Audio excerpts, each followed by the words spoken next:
What is going on, everybody? It is Alex coming back at you with another video, and today we're gonna be rocking out with another mock draft. Drop one with Broshmo. That was really fun, but you guys want to see some content from me too? That is going to be able to change up some variables a little bit. Obviously, we've seen a little bit of a shift as well in the draft order. So if you guys like draft content, I'm your guy. Feel free to subscribe here and then go as well to other people in the community. Broshmo's great. You got the Goat House doing some stuff, that franchise guy in the off season. All these guys, absolutely phenomenal. But if you like daily content in the draft, here is your place to be. So let's kick it off with the #1 overall pick with the Jacksonville Jaguars. I think this one, they've been apparently considering going Evan Neal at this pick, which I would fully support if that were to happen. However, I am down to go best player available. And since Evan Neal is the second player on my board, the first one's Aiden Hutchinson. Of course, everything is subject to change. The more all 22 tape comes out, the more we watch every single game, everything changes. Yes, it's okay to be able to change an opinion on somebody. So for people who like to say, oh, well, why do your rankings change? Because not every single snap has been watched yet. That's the simple fact. I watch, let's just say, 2 games of a player, of every single player for like 300 players. Yeah, that's going to be a little bit ridiculous, but you get to see a lot of stuff. But then you watch, when the all 22 comes out, you watch a different angle, you see something else. You watch a new game, you see something else. So everything evolves. But this pick's KT. It's just kind of like a good one to start out. With this pick right here, the 3rd overall pick to the Texans, there's 2 players that I would consider for this pick. That is Kyle Hamilton, because again, he is just one of those unicorn players. You draft unicorns when you can. It's like Kyle Pitts. You just draft them. Even if they're not going to be the best player for you, they're the most unique, and there's stuff that you can't get anytime else. So, and then you got Evan Neal here. Now, Titus Howard's been doing a great job, apparently, at right tackle. So, woo. I don't think Titus Howard can out-skill a guy like Evan Neal. Kyle Hamilton is definitely a position of need. I wouldn't blame you guys at all for doing that. When people say you should trade out of this pick, I 100% agree, but I do not believe there are takers for this pick. So for that, you know what? Let's see if we could do some fun stuff here. No. I was thinking about trading up with the Giants to get Evan Neal, but then I'd realized the one player I want to get for the Texans is gone by pick 4 if I were to move back. So you know what? For that, I think Evan Neal is the right choice. It makes sense. The Giants would have to jump the Jets anyways for Evan Neal. Either way, the Jets are in prime position to get whoever falls to them, and that is going to be Kyle Hamilton, an elite defensive weapon, not safety, defensive weapon out of Notre Dame. You just don't see guys who are ever built like that. 6'4", lightning fast, crazy IQ, just a guy that you want on your team at all times. #5 for the Giants. So this is going to be a spot where you have to develop the offensive and defensive fronts. I think that starts with a tackle. Ikem Ekwonu is going to be the right guy to put at right tackle. Worst case scenario, he gets moved to right guard. That's the worst possible case scenario, and he's going to be a badass right guard. Also, you could just keep him at left if you want to move Andrew Thomas over. #6, I mean, I would consider moving out of this pick for a team that wants Derek Stingley, but I just don't think there's going to be enough value for him. I really don't. I don't think that that's the possibility. If it were me being solely in the draft seat, because I'm going to be doing what I would do mock in the offseason, I am going to be pulling the trigger on Tyler Linderbaum right here, right now. I'm going to double up on offensive line because I think that's the right thing to do. However, that is hyper unrealistic. You will not see 2 top 10, almost 2 top 5 picks spent on offensive linemen. So we got to at least do something in the defensive trenches. You guys know the drill by now. It's George Karlaftis. I feel like the top of this draft has been pretty solidified so far.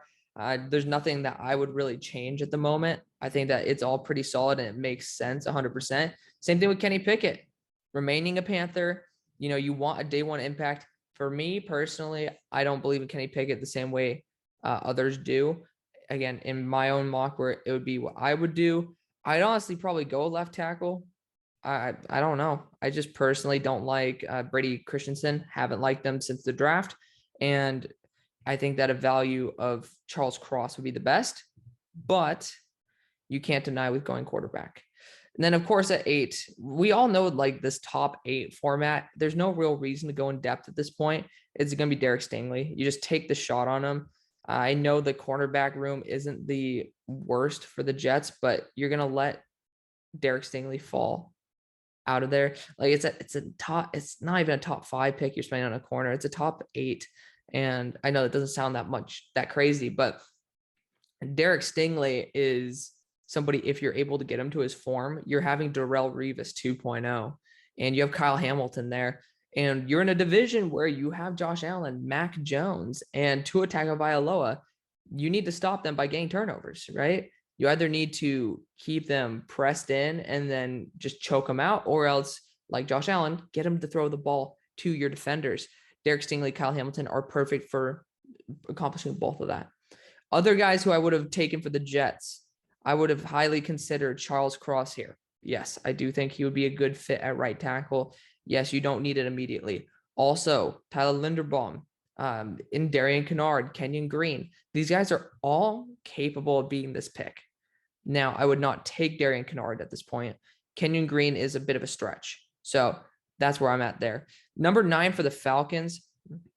They could go Ojabo here, but I might stick to my guns. I know that the cornerback 2 is it's going to be a very good impact on this squad when you have a guy like AJ Terrell being one of the better corners in the NFL this year. Of course, it was such a volatile position. I don't know how long that will last.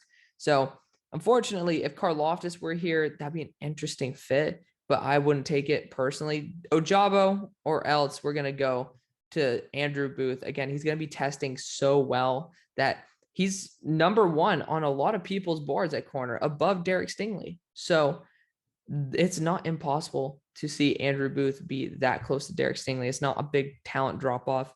Just, again, Derek Stingley, we're praying he could be what he was. Andrew Booth, we're praying to see what he was at the end of the season. So let's take him here. Let's lock him in. Washington, this probably is going to be a quarterback, but I might trade back. I might trade back here with a team that wants to move ahead of the Eagles.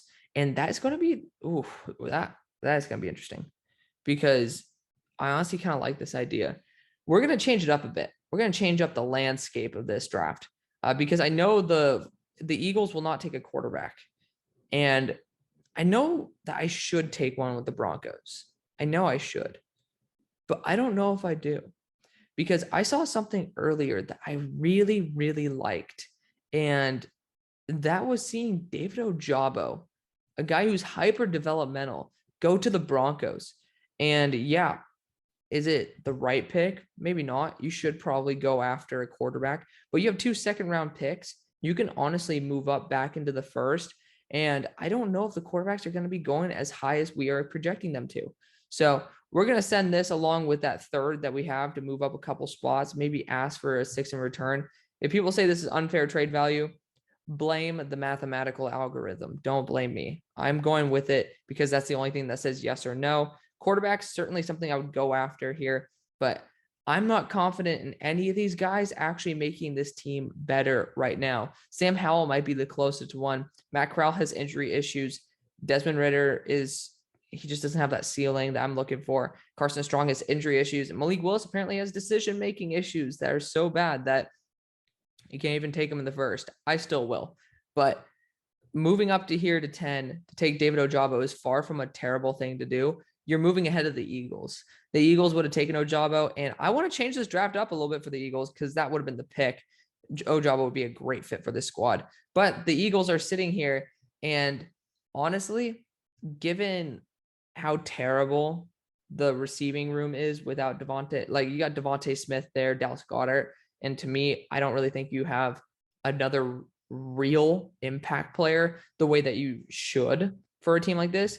I'm looking heavily at Garrett Wilson here. You have also Tyler Linderbaum on the board.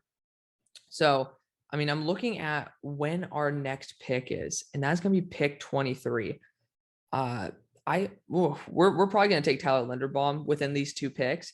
So I'm considering going a wide receiver as well as offensive line here. And I'm going to pray that corner falls, which I know will at least have somebody worth taking there that is worth a 1st round pick. So you know what? Howie Roseman, we all know, is not a defensive guy.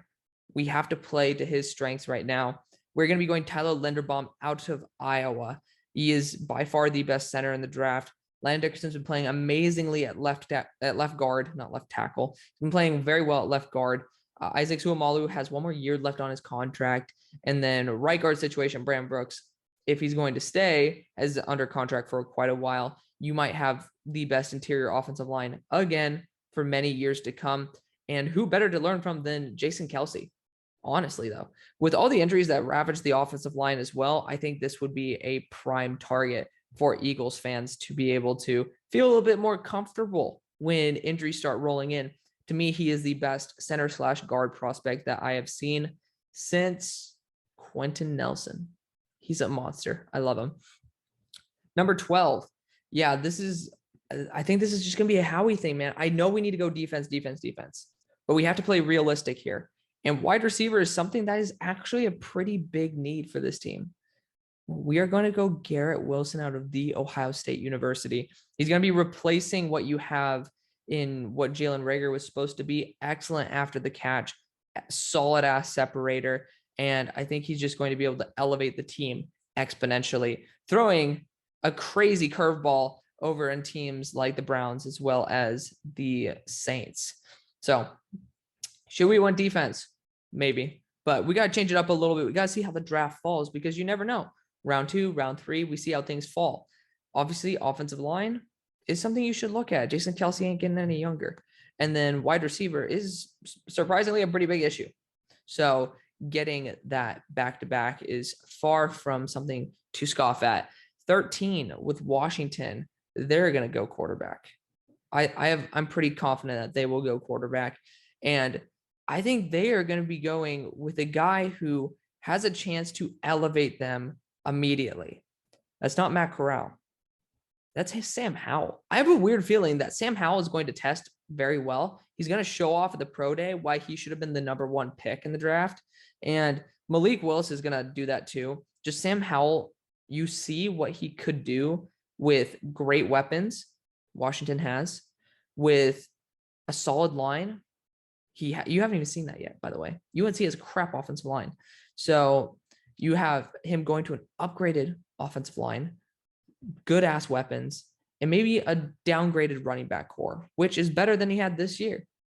You're telling me that Sam Howell is not worth this pick, then you don't know what Sam Howell has been doing this entire year. He's been carrying his roster. He's been doing it through the ground and in the air. I love his developmental potential. And you know what? I really do think he's going to go before Matt. I think that when the medicals come out and stuff, you're going to see a 6'1", 205 guy. It's just like, what? Like, you look how thin Matt is. And again, no disrespect to the guy. He's an amazing person, but Sam Howell's going to go before him. I think that is pretty obvious in my eyes. Number 14 with the Saints. This is another team that could trade back and get a quarterback. I don't think that is out of the question. With a guy like Charles Cross on the board, I think that might be a good idea.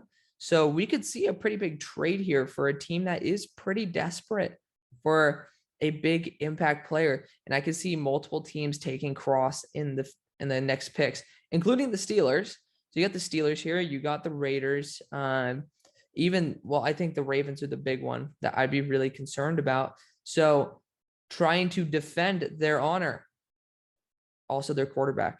I'm going to be moving up with the good old Dolphinos. Yeah, we're going to move up with them, and we're going to see what happens here. We're going to offer one of our next year ones, and then we're going to have to ask for maybe like a next year 3 to be able to compensate for that, just to be able to get something rolling, making sure that we don't have any pick deficiencies now. We'll see how it goes. Obviously, if they decline, they accepted the offer. So a 1-1 for a 1-3, moving up to select your franchise left tackle, I do not think is the wrong move. Worst case, we didn't lose any other picks this year. We get our impact players, and you're able to move up and select a very talented player, my number 10 guy in the draft, Charles Cross.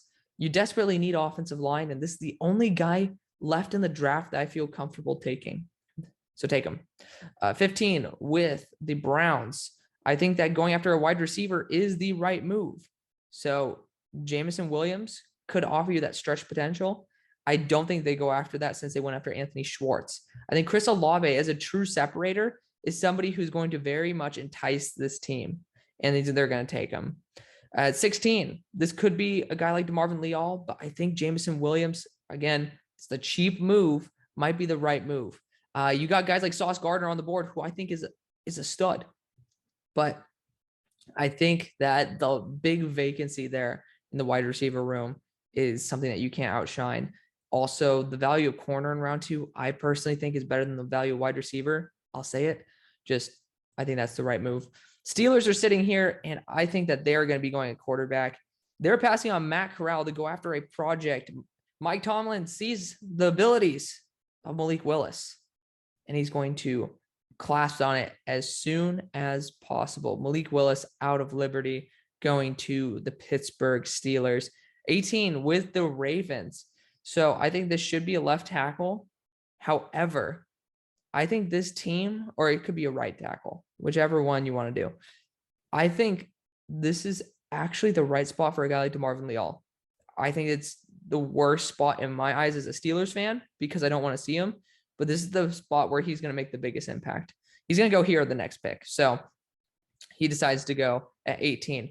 19, you got the Vikings. And I mean, you got Roger McCreary, Sauce Gardner. I'm going to be going Sauce. He's an absolute lockdown corner, well-deserving of a top 10 selection in my eyes. Just in this draft, he fell. I love him to death. Absolute lockdown corner. 0.0 passer rating when in single coverage this year. Just unbelievable. Number 20, you got the Bills. And the Bills might be going a corner. They might also be going a lineman. Kenyon Green is on the board, and they're going to be taking him to fill on their offensive line. Honestly, it's a new pick. It's fun, and it makes 100% sense. And at 21, the Saints, they could go wide receiver. Sure. They're going to get their quarterback of the future, Matt Corral out of Ole Miss. They got an extra first-round pick for it, reversing how they got Marcus Davenport by losing a first. They're gaining a first and gaining their future signal caller. This is an offense that could definitely, you have a great offensive line. You need to build some extra weapons, but we will see how that turns out in round 2. So stay tuned for that. 22 with the Chargers. This would have been a great spot for Kenyon Green. It's another great spot for guys like Kingsley Enagbare. I think he'd be an excellent fit on this team. So that is probably my number 1 target right now, him or Jermaine Johnson. Although I think Jermaine might be Jermaine's fun. I love Jermaine with a passion. Kingsley just offers a little bit more tools in terms of the run game as well. I mean, Jermaine Johnson, that was it. I love Jermaine Johnson. You could even go Jordan Davis here. I just don't think they usually like to go after more athletic players. Wide receiver wise, you could look at Treylon Burks as well. There's a lot of options here. So I think Chargers fans, you shouldn't be worried because also you get Darian Kennard to be your right side. And honestly, I think that's where you should go. Given the depth of edge in this class, Darian Kennard out of Kentucky is the right move. By the way, guys, if I do my actual draft where it's like what I would do, Tyler Smith is going in this round. I just love him. 23, back with the Eagles. So cornerback is still a huge issue. Oh, wait. Oh, right. We have absolute studs everywhere. Get out of my comment section. Roger McCreary has been locked down this entire year. Kyrie Elam is the guy with a little bit more ceiling. Take your pick, honestly, because I'm sure the next team that takes him would be pretty happy with either. I think Kyrie Elam just offers a little bit more on this team, and Florida corners just usually, I trust him to be in this type of scheme a little bit more. Roger McCreary, you cannot complain. He's an absolute, okay. I did not even know that fact. We're going to go Roger McCreary. If you have lineage going to a team, I've never even heard of that. So cheers to TDN. I give him a lot of crap. Cheers to TDN for putting up some pretty interesting background information like that. I think that honestly makes a little bit of sense to take Roger McCreary if there is that bloodline. You need a corner too, and it's, again, choose whichever one you want.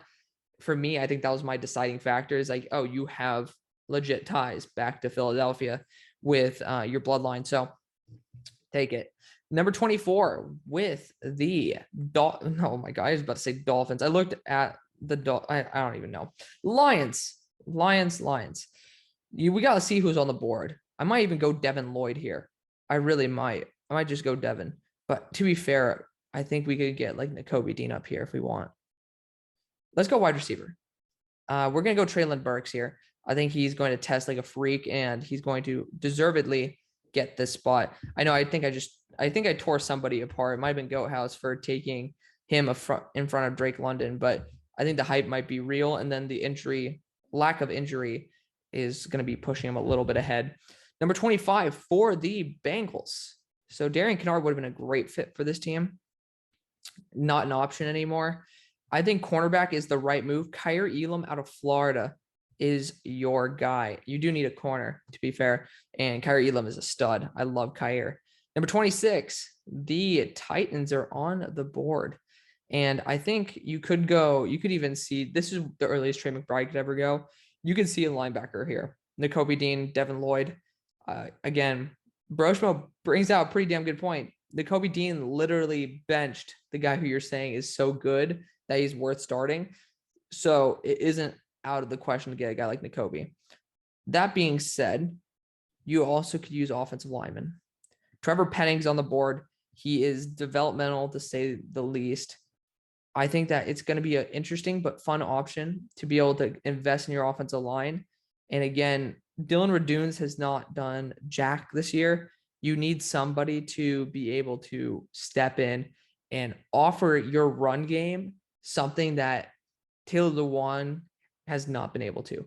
And that is just pure athleticism, pure consistency, and pure domination. That is Trevor Penning at his core. I love Trevor. 27 with the Cards.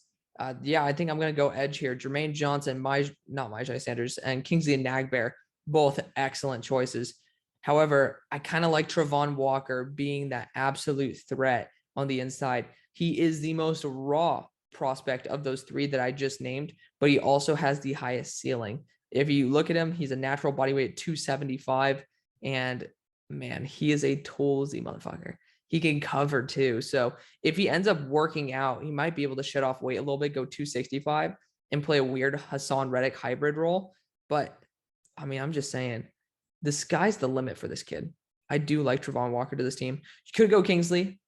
I wouldn't blame you, but that is that. And I think this is kind of set in stone for me.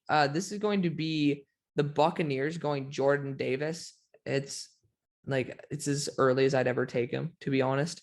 And it's a perfect spot for him. And Ndamukong Suh ain't getting any younger. 29 with the Patriots. This is going to be either a corner with Trent McDuffie, or you're going to get a wide receiver. And I think Jahan Dotson being able to solo his entire offense is going to get him a lot of props. My Mr. Belichick there.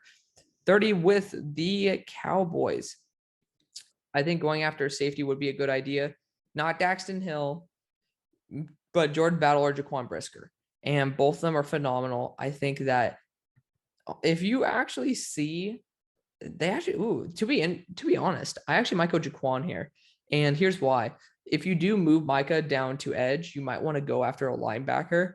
And Jaquan plays in the box pretty heavily, and he plays really well in that role. And you got Keanu Neal to come to this team as a safety linebacker hybrid, similar to what not Brenton Cox, but Jabril Cox is going to do. I think Jaquan Brisker might be that perfect role. And we're going to do it. It's a new player. It's a new face to the team. Yeah, I love it. They've been going Penn State defense in the first. They're continuing to do so now. 31. This is Kingsley Nagbear. I'm not thinking about it. He is worth a first-round pick for sure for me. I do like him quite a bit. And 32, the Packers. I think a wide receiver like Drake London is an absolute steal and is the perfect way to cap off the first. So let me know what you guys think. I want to thank you guys so much for watching. Check out tomorrow for round 2. See ya.